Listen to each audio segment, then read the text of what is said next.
Mientras tanto, el progreso ilimitado es el ideal que se nos propone para la humanidad, para una humanidad avanzada.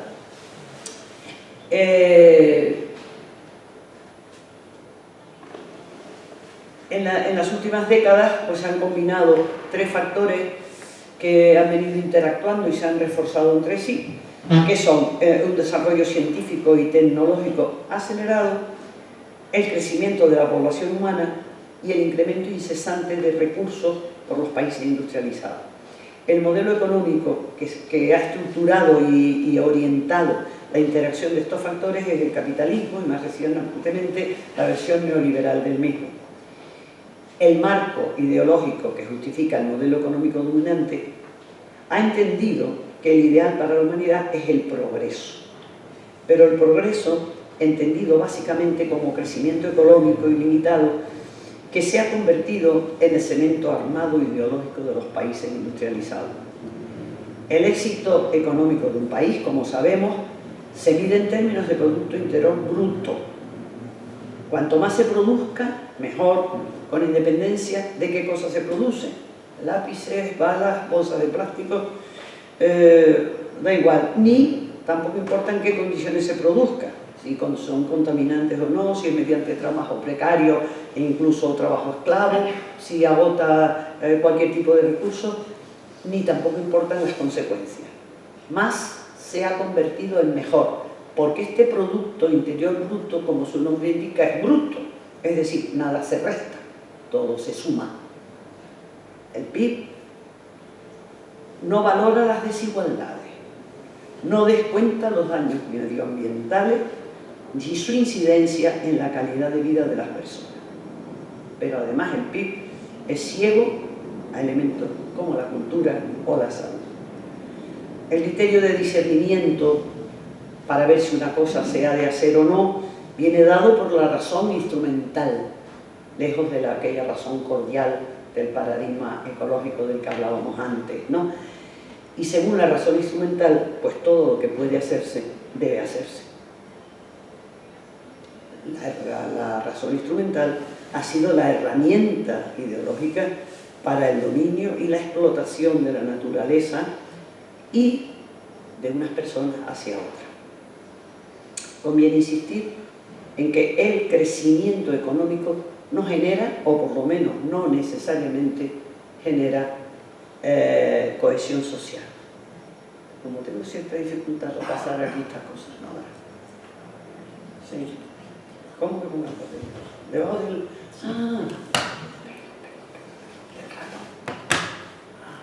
Es que se me quedan sin pasar, por más que lo...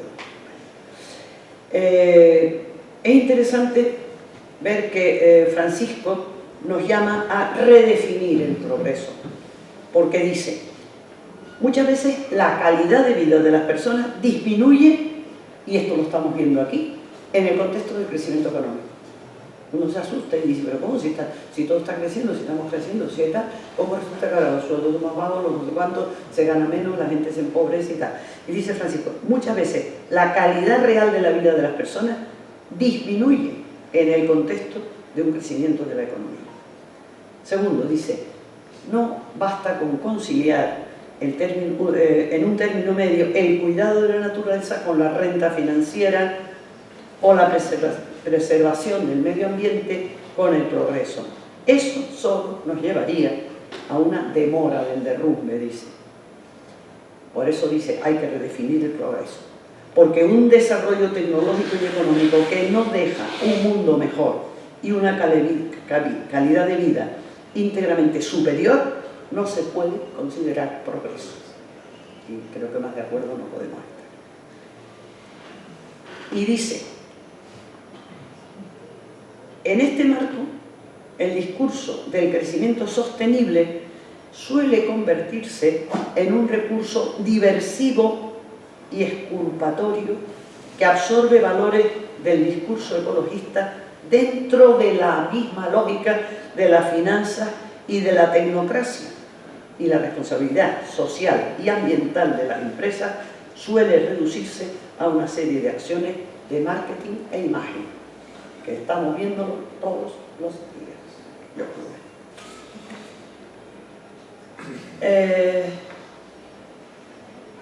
Nuestro modelo económico no es sostenible porque se basa en el mito del crecimiento ilimitado.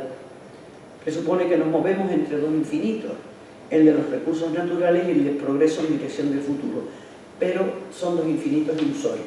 Ya el Club de Roma advirtió del 72, y no es que sea una novedad, porque ya se venía hablando desde por lo menos una década antes.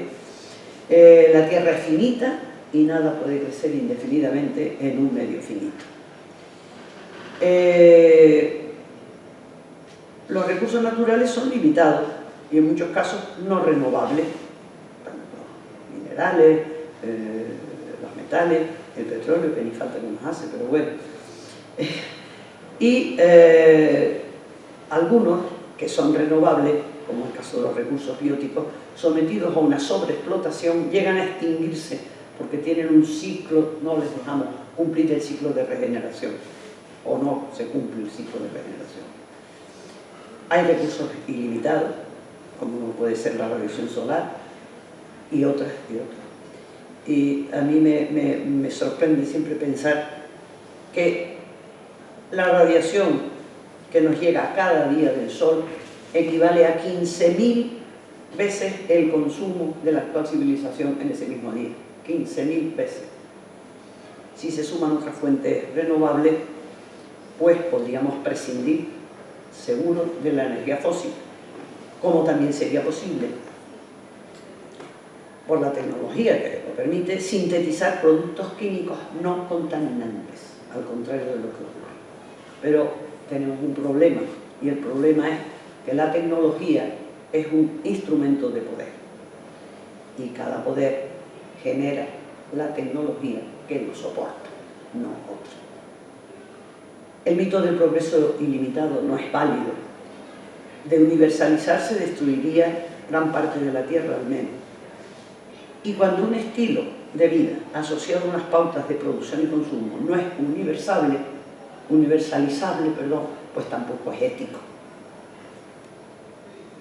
Desde finales de los 80 del siglo pasado se empezó a definir lo que era el desarrollo sostenible y se definía como el que permite satisfacer las necesidades actuales de la población actual del planeta sin comprometer la satisfacción de las necesidades de las generaciones futuras. En la definición que es la que está en la base del desarrollo del desarrollo del objetivo del desarrollo del milenio, ha tenido cierta utilidad en España, gracias a eso, en el mundo, gracias a esos objetivos. El 50% de la pobreza extrema se ha reducido, la pobreza extrema se ha reducido al 50%, hay ciertas zonas donde se ha logrado sanear aguas, etcétera, ¿no? O sea que digo que, pese a su innegable utilidad, sigue siendo un paradigma antropocéntrico y no dice nada sobre la comunidad de la vida en general. Y a pesar de que solo se habla de las necesidades humanas, tampoco sabemos a qué necesidades se refiere, porque no hay un concepto más elástico que el concepto de necesidad, como sabemos. Sin embargo, la Cumbre para el Desarrollo Sostenible del 2015 habla de, intenta matizar, porque esa definición era un poco generalista y hasta ambigua, ¿no? Intenta matizar y hablar de la sostenibilidad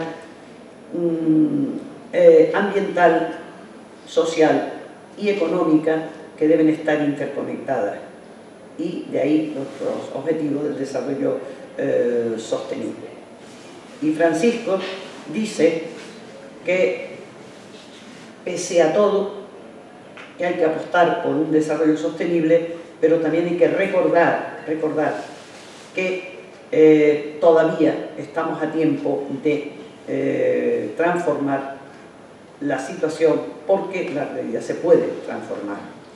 Y dice que el desafío urgente de proteger nuestra casa común incluye la preocupación por unir a toda la familia humana en la búsqueda de un desarrollo sostenible e integral, pues sabemos que las cosas se pueden cambiar. En gran parte el caos ecológico que sufrimos se lo debemos al consumo, al exceso de consumo, más que el consumo consumismo. Sabemos que el consumo, hablamos de consumo cuando hablamos de necesidad real y por el contra de consumismo cuando es lo que nos mueve es el deseo, básicamente, ¿no? Y yo solo voy a decir dos cosas sobre esto. Mi madre decía que esto lo tengo yo olvidado por sabido, ¿no?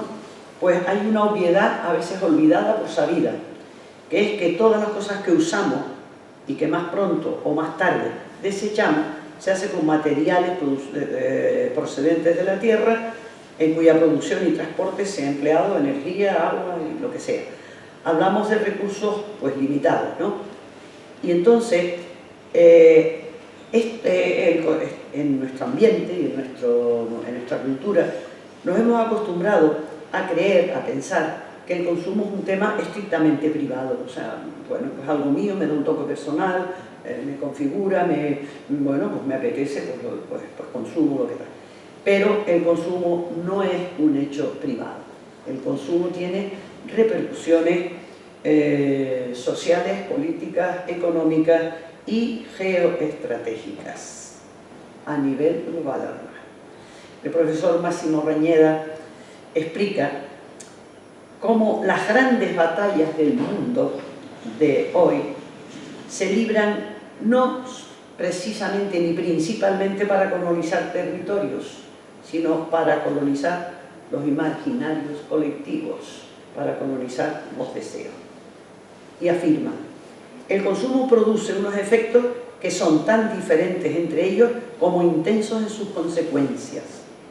Desarrollo y subdesarrollo económico, alianzas internacionales hegemónicas, explotación, usurpación de recursos naturales y en algunos casos hasta guerra. El consumo, dice, ha venido a ser una ideología y una forma de sociedad basada en el derecho a consumir, que cada vez más se está convirtiendo en un derecho deber que se impone a las personas. Es un sistema perverso que genera la ilusión de que consumir más dará lugar a un goce ilimitado, al tiempo que va creando otras necesidades que generan nuevas ilusiones y nuevos deseos. El consumismo triunfa porque ha triunfado la colonización del deseo. Es un círculo vicioso que facilita el asentamiento de lo que más de uno ha llamado el modo de vida esclavo, que nos hace pensar que seremos más felices cuantas más horas trabajemos, más dinero ganemos y sobre todo más bienes acertemos a consumir, como dice Carlos Taifa. Para ilustrar lo que digo, tomo las palabras de un publicista francés, Freddy Weidner, en su novela 13,99 €. La novela es del 2001. Yo la estoy leyendo, que se me abrió la curiosidad y bueno. Y dice que es un libro que él escribe para que lo despidan, y efectivamente lo despidieron. Y dice, soy un publicista, el que os hace soñar con esas cosas que nunca tendréis. Os drogo con novedad, y la ventaja de lo nuevo es que nunca lo es durante mucho tiempo. Siempre hay una nueva novedad para lograr que la anterior envejezca. Hacer que se os caiga la baba, ese es mi sacerdocio. En mi profesión nadie desea vuestra felicidad. ¿Por qué? Porque la gente feliz no consume.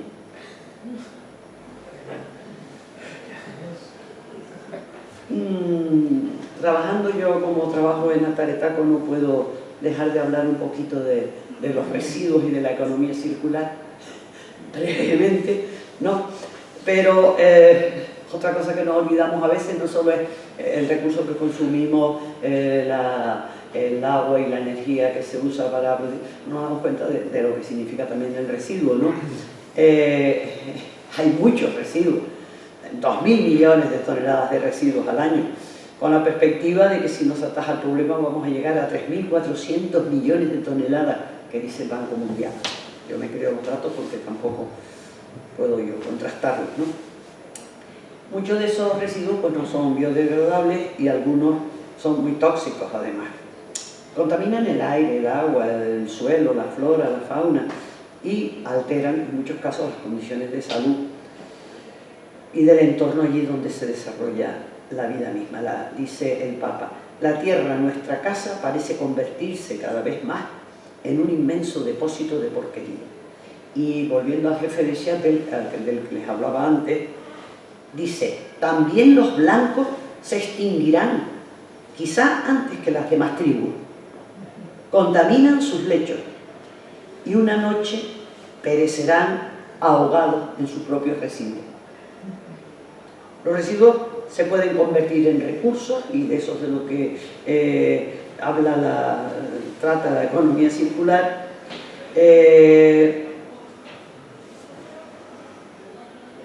Sin embargo, no se ha todavía haya desarrollado la fórmula para absorber y reciclar todos los residuos y, sin embargo, sería posible. Francisco dice respecto a la economía circular, pues lo mismo, ¿no? Y termina diciendo hay que moderar el consumo, maximizar la eficiencia del aprovechamiento, reutilizar y reciclar. El reciclaje empieza en casa, pero quiero decir una cosa. La fabricación de un nuevo producto a partir de materiales reciclados genera un 20% menos de emisiones contaminantes. Ahorra energía, porque se omitirían ciertos pasos del proceso. Crea puestos de trabajo. En España se supone que se han creado unos 130.000 puestos de trabajo directos e indirectos. En Ataretacos, solamente para la gestión de residuos, hay 120 personas contratadas, y estoy hablando de una cosita chiquitita, pero también genera empleo. Pero hay residuos que evidentemente, como ustedes ya saben, sería mejor no producir por los enormes problemas que causan, y me estoy refiriendo al plástico del que a nivel mundial solo se recicla el 5%. Si queremos ser parte de la solución, tenemos que nosotros y los demás empezar a asumir que somos también parte del problema. Voy a leer el preámbulo de la Carta de la Tierra, que me parece un texto precioso para ir terminando. Estamos en un momento crítico de la historia de la Tierra en el cual la humanidad debe elegir su futuro. A medida que el mundo se vuelve cada vez más interdependiente y frágil, el futuro depara, a la vez que grandes riesgos, grandes promesas. Para seguir adelante, debemos reconocer que en el medio de la magnífica diversidad de culturas y formas de vida, somos una sola familia humana y una sola comunidad terrestre en un destino común. Debemos unirnos para crear una sociedad global sostenible, fundada en el respeto hacia la naturaleza, los derechos humanos universales, la justicia económica y una cultura de la paz. En torno a este fin, es imperativo que nosotros, los pueblos de la Tierra, declaremos nuestra responsabilidad unos hacia otros, hacia la gran comunidad de la vida y hacia las generaciones futuras. Termino expresando un deseo que lo formulo haciendo mío el párrafo final de la Carta de la Tierra.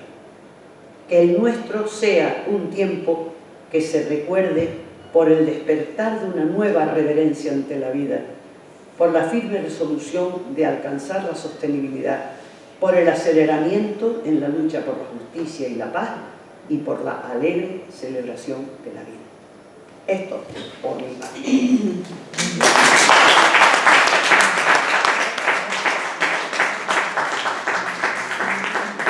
Bueno, pues eso es lo que a mí se me ocurría. Yo creo que hay muchos temas para pensarlo, porque sobre todo el tema de los derechos, ¿tiene derecho o no tiene derecho? Es la vulnerabilidad, lo que hace tal, etcétera, ¿no? Y luego Francisco se resiste a que el paradigma se llame biocéntrico, que no se razone, bueno, etcétera.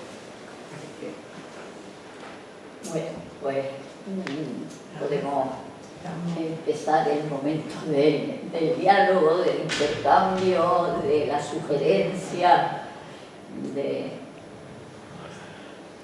lo que quiera. Bien. Sí, bueno, ha sido una conferencia fantástica, muchas gracias, muy iluminadora. A mí me iba produciendo algunas reflexiones la exposición. Una de ellas es que aquí en La Laguna se cocinó una declaración de la ONU, que hoy día es declaración oficial de la ONU, que es la Carta de los Derechos de las Generaciones Futuras, Sí. que está muy ligada a todo lo que aquí se ha expuesto, ¿no? Y en segundo lugar, cuando estaba viendo la presentación de la ética antropocéntrica, bueno, dependiendo cómo se interprete antropocéntrica, se puede interpretar humana o simplemente masculina. Porque en la tradición... Ginocéntrica. Exacto. Es que en la tradición occidental, no en otras, por ejemplo, no en la tradición india de América, por lo que hemos visto en este jefe indio, ¿no? Pero en la tradición occidental, la ética del cuidado ha sido una ética femenina y la ética de la dominación masculina. Entonces, hay una interpretación de género que se puede aplicar a esta problemática. Y la conclusión sería que habría que feminizar más bien a la parte masculina del anthropos, de los seres humanos, sin que el afán de dominación contagie también a las mujeres, porque entonces estamos igual. Estamos igual, sí. Me parece, estoy completamente de acuerdo y me alegro mucho de que salga el tema. Es decir, el mismo Francisco en un momento dice, se nos ha dicho, no dice de mujeres, dice de débiles, pero entendiendo que detrás de débiles está la consideración de la mujer como más débil. Yo creo que el antropocentrismo, si funciona, es por la misma razón que funciona el patriarcado. El patriarcado ha sido dominado durante muchos siglos y por eso es antropocentrismo y no es humanocentrismo o no sé cómo sería, Juan, ginecentrismo. Ginecentrismo, ¿ves? La mujer en el centro. Cuando realmente, bueno, entonces me parece fantástico que lo saques y creo que tenemos que pensarlo. Por eso hay toda una corriente feminista tratando de que el cuidado se generalice, que el cuidado se comparta, sacando el tema este de la ética del cuidado como un paradigma que nos haría mucho más humanos a todos y a todas, etcétera, ¿no? Aquí hay y el ecofeminismo justamente tiene ahí uno de sus ejes principales. El centro es la vida y no hay humanidad que se precie sino esto. Y a mí me gusta mucho lo que dice Edgar Morin. Dice, a este mundo le sobra testosterona y le falta foliculina. Dice, y por eso son las crisis. Y dice, si hubiera un poco más de ternura y amor y tal, cualidades consideradas como propias de las mujeres, porque así ha sido, dice, el mundo iría mucho mejor. Porque él dice que estamos en una humanidad, creo que lo habrán leído todos, a Edgar Morin, no descubro nada, es una crisis de la humanidad en busca de su humanidad, y que solo la encontraría por esta vía del cuidado de lo que ha sido femenino, compartirlo y que fuera de todo. Es verdad, y cuando hablamos de antropocentrismo estamos hablando de patriarcado. Ahora sí. Juan. A propósito de este tema, hay un texto griego que es muy interesante. Cuando el texto que tú mencionabas del capítulo primero del Génesis, cuando se habla de la creación del hombre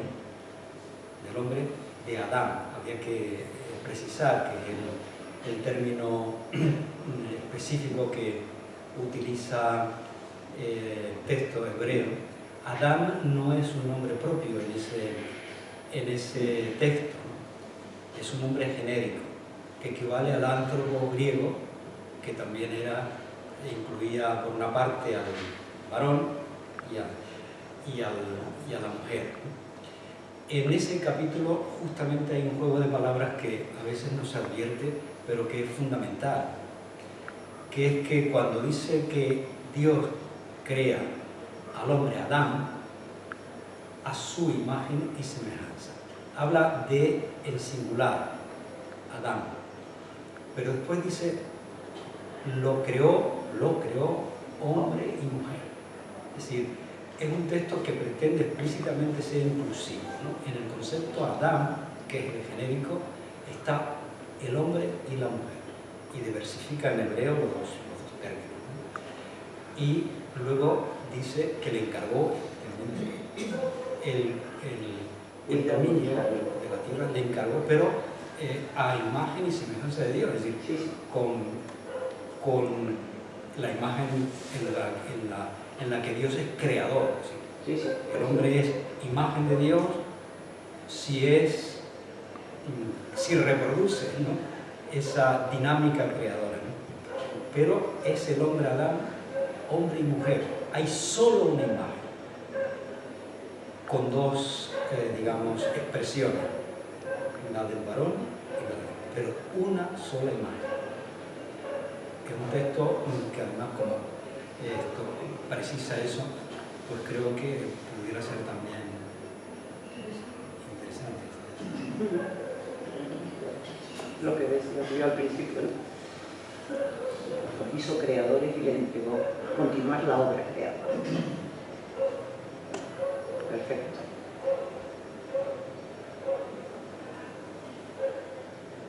La charla de ayer sobre el calentamiento global es el problema grave que hay para la humanidad, ¿no?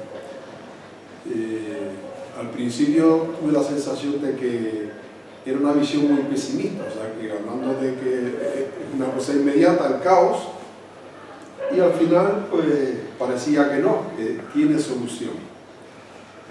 Y aparecían dos maneras factibles de hacerlo. Una era, pues salía la imagen de la niña, la toma de conciencia de un nuevo modelo, de presión, si quiere, social, también a los que tienen la posibilidad de cambiar las cosas, que tienen el poder, que tienen los gobiernos.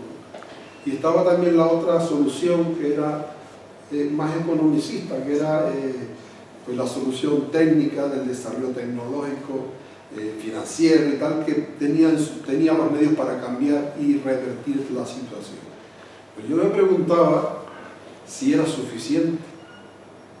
Digo, ¿esta es la solución? O a lo mejor, por este camino, sin este planteamiento que acabas de hacer de una conciencia ética, si esto no daría lugar en el futuro, aunque se arreglaran las cosas que ahora vemos, a nuevos problemas en la relación con los otros, en la relación con las cosas, si no estaríamos en ese círculo vicioso, si falta a lo mejor esta visión que nos acaba de dar, que nos ha ilustrado bien también Papa, ¿no? Yo vamos, no soy, no tengo la palabra última, no, por supuesto, no, Kiko, pero sí que es verdad que la ética del cuidado, como dije, yo creo que complementa la ética de la justicia, no la excluye. La ética de la justicia es una ética de derechos y deberes dentro de un contrato social amplio, las leyes, etc. Pero complementado con una ética de actitudes. Es que hemos perdido de vista que puede haber una ética de actitudes, ¿no? y la actitud de la pura responsabilidad. Yo creo que si fuéramos capaces de mirar de ese paradigma antropocéntrico a un paradigma ecocéntrico, se le daría la vuelta a la tortilla. Acuérdense que Kuhn, cuando habla de las revoluciones científicas, dice, ¿qué es una revolución científica? Una revolución científica, o un cambio de paradigma. Bueno, pues aquí igual, si hubiera un cambio de paradigma, estaríamos dándole vuelta absolutamente a la tortilla. Y si nos preocupáramos realmente del cuidado, porque el cuidado no solo de la naturaleza, es prioritariamente el cuidado de las personas. A mí me parece fantástico eso que dice Heidegger, de que somos seres de cuidado y esencialmente cuidado. Nacemos y que crecemos y nos desarrollamos porque hemos sido cuidados y cuidados. Si no, el ser humano es un ser de cuidado. Y la vida solo se sustenta por el cuidado. Si ampliamos eso, lo generalizamos, y con los valores solo de la ética del cuidado, a mí me parece que sería una riqueza inmensa y a lo mejor, como dice Edgar Morin, pues se resuelven los problemas de esta humanidad en busca de su humanidad, que es lo que al final nos pasa. Quizá no está enferma la Tierra, sino la humanidad. La humanidad está pasando por una grave crisis multidimensional. Y a mí, como me gusta tanto lo de que nos sobra testosterona y nos falta foliculina en este mundo, pues me apunto a lo del cuidado. Porque si hay algo que no brota de la testosterona, pues es justamente el cuidado, que se va generalizando, que se va ampliando, que cada vez se habla más de estas cosas, que hay gente sensible a estas cosas. Yo creo que, no sé, me parece que por ahí está la clave, por darle la vuelta, ¿eh? Ah, Luis dijo algo que quería decir. No, eso, la moderadora.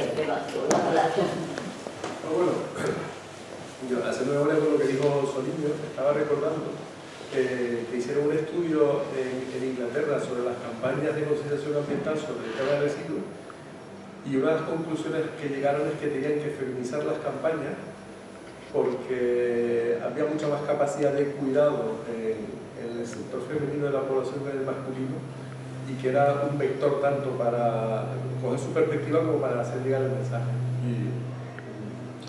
Llevaba un rato dándole vueltas y me acordé, porque descubrieron que el tipo de mensaje que hacía, sobre todo con publicistas masculinos, con una perspectiva masculina, No se no oye, conseguía... más alto porque no se oye. Que no se oye. Digo que, a ver, pues lo vuelvo a contar. Me acuerdo que leí un estudio que se hizo sobre educación ambiental en residuos en Inglaterra. Entonces analizaron cómo eran las campañas, y una de las conclusiones a las que llegaron era precisamente que tenían que adoptar la perspectiva de género, pero desde el punto de vista de tener el punto femenino de cuidado, para que las campañas tuvieran más sentido y llegaran más a la población, y se dieron cuenta de unos problemas que todos los publicistas que lo hacían eran hombres, y la perspectiva patriarcal era parte del fracaso. Me acuerdo de ese tema. Yo lo que quería comentar era un tema que ya, la verdad es que me dedico menos a eso, una cosa que me interesa mucho, el tema del antropocentrismo y el biocentrismo, porque probablemente es el eje de debate sobre este tema, ¿no? Está claro que la sociedad actual está, aparte del tema de ideología de género, sobre un antropocentrismo fuerte que se basa en la dominación de la naturaleza y en la perspectiva de la tecnología. Y a partir de ahí, y en la capacidad de un crecimiento ilimitado más allá de... Es lo que se llama una expresión americana, la economía del cowboy. Siempre hay una pradera siguiente en la que puedo llevar mis vacas, hay un bosque que puedo hacer eso. Pero por otro lado, la perspectiva biocéntrica también nos genera a nosotros problemas desde el punto de vista del ser, claro, del ser, de la ontología, ¿no? De que nosotros nos cuesta muchísimo ponernos al mismo nivel que el resto de la vida, ¿no? Hemos sido educados en el pensamiento, claramente, de que nosotros estamos en la pirámide de la vida. En la evolución. Eso empieza desde el Génesis, se crea el hombre lo último, y al ser el último que se crea es porque es el culmen de la creación, ¿no? Claro, eso de una perspectiva darwinista tiene muchas lecturas, ¿no? Digamos que eso sería una perspectiva creacionista en gran medida, de que efectivamente se crea, queda eso ya fijado para siempre y es la dominación. Por eso nos cuesta tanto una perspectiva ecocéntrica, pero probablemente la solución sea un ecocentrismo débil en la que nosotros seamos un interpares y haya no un primus, sino una responsabilidad